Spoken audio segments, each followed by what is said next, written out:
केशव का कपड़ा बनाने का कारखाना था। इस कारखाने में 3 मजदूर काम करते थे, मूर्ति, भंवर और मुकेश। अरे मुकेश, इस हफ्ते कितना रोल कपड़ा निकला? मालिक 15 रोल।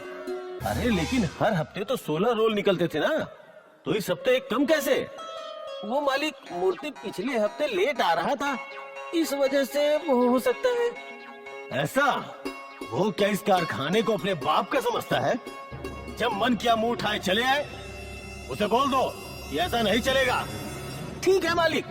हालांकि सच ये था कि ना ही मूर्ति लेट आया था और ना ही उसने काम कम किया था। काम चोरी तो खुद मुकेश कर रहा था और इसका कारण था उसका नया मोबाइल फोन। जब मुकेश और भंवर काम करते थे तब मुकेश अपने फोन पे वीडियो देखते बैठा रहता था। अगले हफ्ते भी जब कपड़े का उत्पादन कम हुआ तो केशव भड़क गया। इस हफ्ते भी बस 15 रोल? क्या इस हफ्ते भी मूर्ति लेट आ रहा था?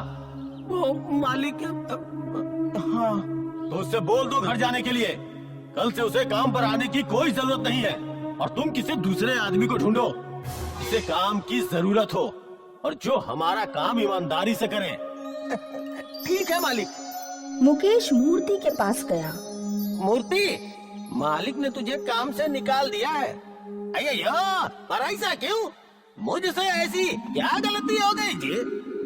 गलती नहीं हुई, बस अब काम घटने वाला है तो मालिक ने लोग भी कम कर दिए। मैंने बहुत कोशिश की उन्हें समझाने की, पर उन्होंने मेरी एक नहीं सुनी। पर तुम डरो मत, मैं तुझे कहीं और नौकरी दिला दूंगा। मूर्ति चिंतित हो गया। अब उसके परिवार का क्या होगा? अचानक नौकरी जाने से उसके सर पर दुखों का पहाड़ टूट पड़ा था। मूर्ति घर लौटा। कल आपके डिब्बे में डोसा देने वाली हूँ जी। आपके दोस्तों को मेरे बनाए हुए डोसे बहुत पसंद है ना? अय्यो, अब डब्बे की कोई जरूरत नहीं जी। क्या मतलब जी? मतलब ये है कि मुझे काम से निकाल दिया है। अय्यो, पर क्यों जी? मालिक को लोग कम करने थे, इसलिए मुझे निकाल दिया। अय्यो, अब क्या होगा? अय्यो, मुकेश भाई ने बोला है कि वो कहीं और नौकरी ढूंढने में मेरी मदद करेगा जी। अब देखते हैं। आपको जल्दी दूसरी नौकरी मिल जानी चाहिए जी, वरना नंदिनी की स्कूल की फीस कैसे भरेंगे? पुष्पा और मूर्ति दोनों उदास थे। घर का खर्च, बच्ची की स्कूल की फीस, ये सब वो कैसे भरेंगे, यही चिंता उन्हें सताए जा रही थी। अगले दिन मूर्ति कई जगह गया काम की तलाश में, पर कहीं भी उसे काम नहीं मिला। उसके हाथ केवल निराशा ही लग रही थी। अगले कुछ दिनों तक यही सिलसिला चलता रहा। वो कई कारखानों में भी गया पर कोई फायदा नहीं। क्या आपको नौकरी मिल गई? अरे नहीं जी, हर जगह वही मारा मारी है, कहीं भी कोई काम नहीं है जी। तो आप कोई छोटा मोटा व्यापार कर लीजिए। अयो, व्यापार करने के लिए मुझे आता ही क्या है? बस एक कपड़ा बनाना ही तो आता है, और उसके लिए भी तो बड़ी बड़ी मशीनें चाहिए जी। है क्या हम मिलकर कुछ काम कर सकते हैं जी? जैसे क्या? आप और आपके दोस्त हमेशा मेरे डोसों की तारीफ करते रहते हैं। क्या हम लोग मिलकर डोसा बेच सकते हैं? वैसे सुझाव बुरा नहीं है जी। डोसे का ठेला डालने में खर्चा भी कम होगा और आमदनी भी होंगी। है कुछ नहीं करने से तो यही अच्छा है जी। है?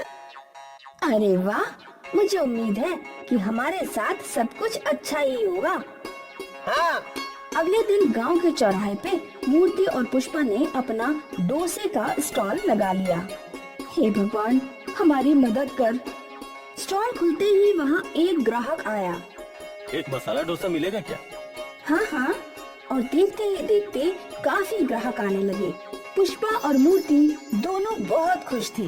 पहले ही दिन उनका डोसे का व्यवसाय चल पड़ा था। अबे, डोसा एकदम मस्त बना है। हाँ हाँ, वाकई में कमाल है। ग्राहक खुश थे और मूर्ति और पुष्पा भी। उस रात जब वो घर पहुँचे तो बहुत खुश थे। वो अपनी बच्ची के लिए चॉकलेट ले गए थे। ये देखो नंदनी, पापा तुम्हारे लिए क्या लाए जी। अरे चॉकलेट! नंदिनी ने पापा के हाथों से चॉकलेट ले लिया और उन्हें किस्सी भी दी।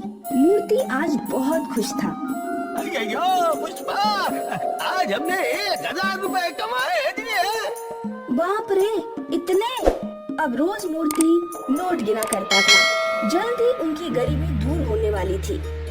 अगले दिन जब मूर्ति और पुष्पा ग्राहकों को डोसा दे रहे थे, तभी गांव का रईस सेठ लालचंद उनके डोसे के ठेले पर पहुंचा। अरे सेठ जी, आप यहाँ? हाँ, तुझसे एक काम था। अगले हफ्ते मेरी बेटी की शादी है। पूरे गांव को बुलवाया है। क्या तू इतने सारे मेहमानों के लिए डोसा बना पाएगा? लेकिन याद रखना, मेरा कोई भी मेहमान बिना डोसा खाए वापस लौटना नहीं चाहिए। लगभग 1000 लोग तो होंगे ही, और सबको तेरा स्पेशल मसाला डोसा ही पसंद आएगा। याद रहे, लड़के वालों के सामने मेरी नाक ना कटे। ठीक है सेठ जी। हैं? एक मसाला डोसा के 20 रुपए, तो लगभग 1000 के हुए 20,000 रुपए। सेठ लालचंद ने मूर्ति को 10,000 रुपए दे दिए। ये 10,000 एडवांस है और 10,000 शादी के बाद ले लेना। ठीक है जी सेठ जी। सेठ जी के वहाँ से चले जाने के बाद 1000 मसाला डोसे मैं कैसे बनाऊंगी? अयो, लगता है हमें और लोगों को रख लेना चाहिए जी। पर फिर भी 1000 मसाला डोसा बनाना कोई मजाक का काम नहीं है, वो भी शादी के लिए। सोचो, कोई ऊंच नीच हो गई तो? शादी में अभी 1 हफ्ता है, हम कुछ ना कुछ सोच ही लेंगे। एक दिन के हमें 20,000 रुपए मिल रहे हैं, वो सोचो। मूर्ति और पुष्पा दोनों तरीके ढूंढने लगे जिससे वो लोग 1000 डोसे कुछ ही घंटों में बना सके। सोते वक्त भी वो दोनों वही सोच रहे थे। अगर हम लोग 10 डोसा बनाने वाले रखे तो? तब भी एक बंदा 1 घंटे में बस 40 डोसे ही बना पाएगा। हाँ वो भी है, कुछ और है सोचता हूँ जी। अब सेठ की बेटी की शादी में बस 1 दिन बचा था। अब भी मूर्ति और पुष्पा तरीका ढूंढ रहे थे जिससे वो लोग 1000 डोसे बना सके। अगर हम सारी रात बैठकर डोसे बनाएं तो? अयो, सुबह तक तो सब ठंडे हो जाएंगे जी, और किसी को भी खाकर मजा नहीं आएगा। हे भगवान, अब तो ही हमारी मदद कर। और तभी उनके सामने तेज प्रकाश के साथ भगवान जी खुद प्रकट हुए। हे प्रभु, आपके साक्षात दर्शन करके हमारा जीवन सफल हो गया। मूर्ति, पुष्पा, मेरे पास तुम्हारी समस्या का समाधान है।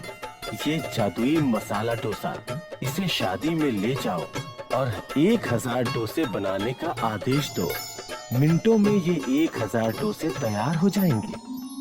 धन्यवाद भगवान जी। मूर्ति और पुष्पा दोनों ने भगवान जी के सामने माथा टेका और भगवान जी अदृश्य हो गए। मूर्ति के हाथ में वो जादुई डोसा था। अगले दिन मूर्ति और पुष्पा मंडप में पहुँचे और उन लोगों ने अपना चूल्हा जलाया। और फिर जब मेहमान आना शुरू हुए तो मूर्ति ने जादुई डोसा बाहर निकाला। दोनों पति पत्नी ने हाथ जोड़े। ये जादुई डोसा हमारी मदद कर, हमें 1000 मसाला डोसे दे दे। और कुछ ही पलों में उसके सामने 1000 मसाला डोसे थे। जैसे जैसे मेहमान आते जा रहे थे, वैसे वैसे मूर्ति और पुष्पा उनके हाथों में मसाला डोसा थमा रहे थे। अरे वाह, ये तो बिल्कुल गरम है। और बहुत ही स्वादिष्ट भी। मेहमानों ने मसाले डोसे की बहुत तारीफ की और सेठ लालचंद भी बहुत खुश हुआ। शादी के बाद सेठ लालचंद मूर्ति और पुष्पा के पास पहुंचा। तुम दोनों ने बहुत बढ़िया काम किया। वैसे मुझे तुम्हें 10,000 देने थे, पर आज मैं बहुत खुश हूँ। ये लो 20,000। 20,000 रुपए पाकर मूर्ति और पुष्पा दोनों बहुत खुश थे। फिर क्या था, जादुई डोसे की वजह से मूर्ति और पुष्पा ने बड़े बड़े शादी और पार्टीज के ऑर्डर लिए और कुछ ही दिनों में वो गरीब से अमीर बन गए। उनकी किस्मत चमक गई।